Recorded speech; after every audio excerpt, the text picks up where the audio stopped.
नमस्कार बच्चों, आप सभी का स्वागत है आपके अपने चैनल हिंदी बोध पर। आज हम इस वीडियो में पढ़ेंगे क्लास 9th की सिलेबस में शामिल लेसन नंबर 10 ललधत के वाक। ललधत के वाक का ये सेकंड पार्ट है। इससे पहले आप एक वीडियो देख चुके हैं। तो चलिए हम शुरू करते हैं हमारा पाठ। पहले वीडियो में हमने जाना कि ललधत कश्मीरी संत कवि हैं जिन्होंने वाक के माध्यम से संत कबीर की तरह ही हमें ईश्वर के बारे में संदेश दिया है। तो चलिए हम अगला वाक हमारा देखते हैं। पहले हम वाचन करते हैं, फिर भावार्थ देखेंगे। आई सीधी राह से गई न सीधी राह, सुसुम सेतु पर खड़ी थी बीत गया दिन आह, जेब टटोली कोड़ी न पाई, मांझी को दूं क्या उतराई। अब यहाँ पर कवयित्री अपने जन्म लेने और ईश्वर को याद करने वाले रास्ते के बारे में बताते हुए कहा है कि जन्म के बाद मैंने बहुत सारे रास्ते चुने भगवान को याद करने के। इसमें देखिए बता रही हैं कि जैसे कोई व्यक्ति सगुण भक्ति करता है, कोई निर्गुण भक्ति करता है। सगुण मतलब मूर्ति पूजा, मंदिरों में जाना। निर्गुण मतलब जो मंदिरों में नहीं जाता, जो मूर्ति पूजा को नहीं मानता। पर कई लोग हठ योग करते हैं, एक जगह एक मुद्रा में, योग की मुद्रा में बैठ जाते हैं।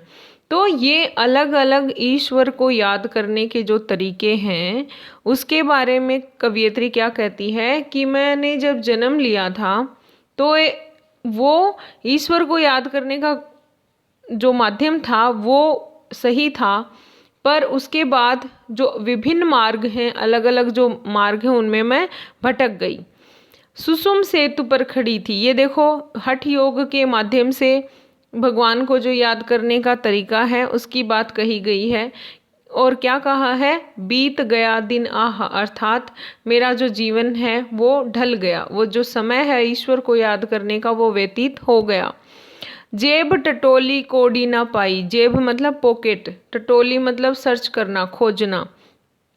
कोड़ी, कोड़ी मतलब कोड़ी यहाँ कीमत से है, रुपए से है।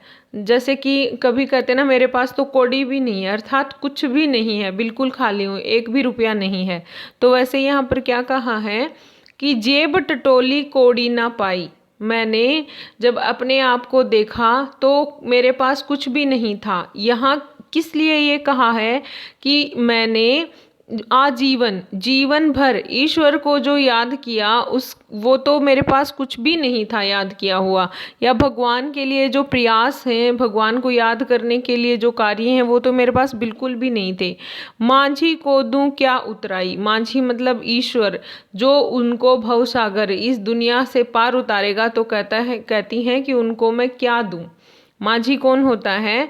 जो नाव चलाता है और जो नाव पार करवाता है उसको माझी कहते हैं। उतराई मतलब जैसे आप बस में बैठ के आते हो तो उसको किराया देते हो ना बस का, तो वैसे ही कहा है कि उस ईश्वर ने जो मुझे इस भव सागर से पार उतारेगा उसको मैं रिटर्न में क्या दूंगी, मेरे पास तो कुछ भी नहीं है।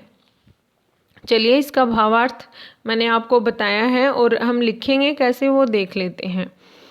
अपनी इन पंक्तियों में कवयित्री ने मनुष्य द्वारा ईश्वर की प्राप्ति के लिए किए जाने वाले प्रयासों पर कड़ा प्रहार किया है।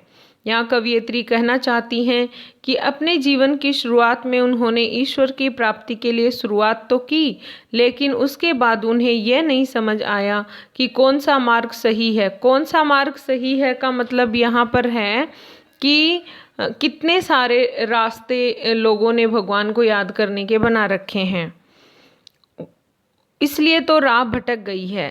कौन सा सही रास्ता है वो चूज ही नहीं कर पा रही हैं कि ईश्वर को याद करने का सही पाथ कौन सा है। अर्थात संसार के आडंबरों में बहक गई। आडंबर बाहरी दिखावा। यहाँ रास्ता भटकने से मतलब है समाज में प्रभु भक्ति के लिए अपनाए जाने वाले तरीके, जैसे कुंडली फेरना, गणना करना, जप करना इत्यादि।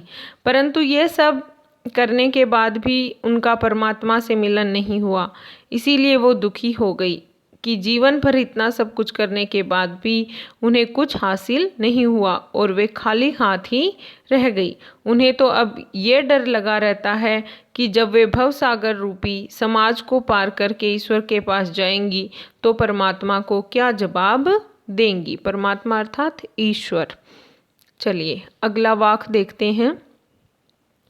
थल थल में बसता है शिव ही, भेद न कर क्या हिंदू मुसलमाना। मुसलमान ज्ञानी है तो स्वयं को जान, वही है साहिब से पहचान। अब देखिए इस वाक्य में क्या कहती हैं, ईश्वर सर्वव्यापक है। सर्वव्यापक मतलब एवरीवेयर, ईश्वर भगवान हर जगह है। भेद न कर क्या हिंदू मुसलमान, और तुम हिंदू धर्म और मुस्लिम धर्म या अल्लाह या ईश्वर में डिफरेंस मत करो। भेद मतलब डिफरेंस। ज्ञानी है तो स्वयं को पहचान, अगर तुम सच में नॉलेजफुल हो, ज्ञानी हो, तो तुम्हें अपने आप को आइडेंटिफाई करना है कि तुम कौन हो। वही है साहिब से पहचान, साहिब मतलब ईश्वर, और ईश्वर को पहचानने का सही माध्यम है अपने आप को पहचान लेना। तो देखिए इसमें जिस प्रकार कबीर के दोहों में भी आप देखते हो, वो भी हिंदू मुसलमान धर्म में भेदभाव करने का विरोध करते हैं, तो यहाँ पर भी वैसा ही है। और कबीर के दोहों में भी हमने देखा है कि वो ईश्वर को सर्वव्यापक हर जगह बताते हैं। तो क्या कहती है संत कवियत्री ललधद, थल थल में बसता है शिव, अर्थात भगवान हर जगह व्यापक है, सर्वव्यापक है। भेद न कर क्या हिंदू मुसलमाना, और हिंदू और मुसलमान में भेदभाव नहीं करना चाहिए। ज्ञानी है तो स्वयं को जान, और अगर तुम सच में ज्ञानी हो तो तुम्हें अपने आप को जानना चाहिए। वही है साहिब से पहचान, ईश्वर को जानने का वही सच्चा रास्ता है। अपनी इन पंक्तियों में कवियत्री हमें भेदभाव, हिंदू मुस्लिम इत्यादि समाज में व्याप्त समाज सोसाइटी बुराइयों का बहिष्कार करने का संदेश दे रही हैं कि सोसाइटी में जो जाति पाति धर्म को लेकर जो डिफरेंस है उसको वो कहती हैं कि छोड़ दो। उनके अनुसार ईश्वर हर जगह बसा हुआ है, चाहे वो जल हो या आकाश, फिर धरती हो या प्राणी, यहाँ तक कि हमारे अंदर भी ईश्वर बसा हुआ है। वह किसी व्यक्ति को ऊंच नीच भेदभाव की दृष्टि से नहीं देखता, अर्थात ईश्वर सभी मनुष्यों को इक्वल मानता है, बल्कि वह हिंदू मुसलमान को एक ही नज़र से देखता है। उनके अनुसार ईश्वर की प्राप्ति के लिए सबसे पहले हमें आत्मज्ञान प्राप्त करना जरूरी है, क्योंकि इससे ही हम ईश्वर को प्राप्त कर सकते हैं। ईश्वर स्वयं हमारे अंदर आत्मा रूप में बसे हुए हैं। मैंने आपको पहले भी बताया था कि जो आध्यात्म है उसमें मानते हैं कि मनुष्य क्या है, आत्मा, सोल, और ईश्वर क्या है, परमात्मा। तो हम उस परमात्मा से अलग हुए हैं। ईश्वर क्या है, समुद्र है, तो हम क्या हैं, वाटर ड्रॉप। हमें वापस वहीं उसी ईश्वर में जाकर मिलना है। इसलिए कवियत्री ज्ञानी पुरुषों से कह रही हैं कि अगर तुम ज्ञानी हो तो स्वयं को पहचानो, क्योंकि आत्मज्ञान ही एकमात्र उपाय है जिससे हम परमात्मा को समझ सकते हैं, उन्हें पहचान सकते हैं। ये थे हमारे वाक्य जिसकी हमने व्याख्या पढ़ी, शब्दार्थ पढ़े। आगे हम बात करते हैं इससे संबंधित 5 मल्टीपल चॉइस क्वेश्चंस की। और आपका जो इस साल पेपर आएगा वो मल्टीपल चॉइस का होगा 40 मार्क्स का, तो आप अच्छा है कि साथ साथ ही याद करते चलें। तो चलिए हम देखते हैं प्रश्न।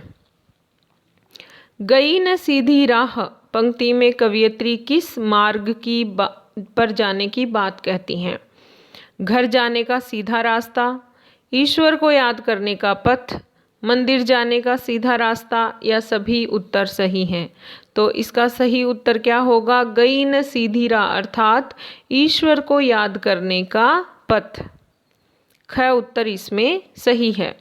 बीत गया दिन आह, यहाँ दिन बीत जाने का क्या मतलब है? तो दिन बीत गया अर्थात दिन ढल गया। या रात हो गई, शाम हो गई, या बिना ईश्वर को याद किए उम्र बीत गई। तो यहाँ सही उत्तर है ग, बिना ईश्वर को याद किए उम्र बीत गई। आगे देखते हैं प्रश्न 3। थल थल में बसता है शिव ही के माध्यम से कवयित्री क्या संदेश देना चाहती हैं? ईश्वर हर जगह व्याप्त है, शिव ही भगवान है, मनुष्य को हर जगह ईश्वर को खोजना चाहिए। सभी उत्तर सही हैं। तो इसका एक है उत्तर क, ईश्वर हर जगह व्याप्त है, भगवान हर जगह है। वही है साहिब से पहचान। यहाँ पर साहिब किसे कहा गया है? मनुष्य को, आदमी को, या ईश्वर को? तो यहाँ ईश्वर को कहा है। ललधद ने किस ज्ञान को सच्चा ज्ञान माना है? आत्मज्ञान को, पुस्तक के ज्ञान को, मनुष्य के ज्ञान को? सभी उत्तर सही हैं। तो ये हमें पता है कि उन्होंने कहा है कि वो ही सच्चा ज्ञानी है जो अपने आप की पहचान करता है। तो उत्तर क्या होगा? क, आत्मज्ञान। तो ये थी व्याख्या मल्टीपल चॉइस वाले क्वेश्चन, और आगे हम प्रश्न उत्तर करेंगे नेक्स्ट वीडियो में। अगर आपको ये वीडियो पसंद आया है तो लाइक ज़रूर करें, चैनल पर नए हैं तो सब्सक्राइब करें। Thank you.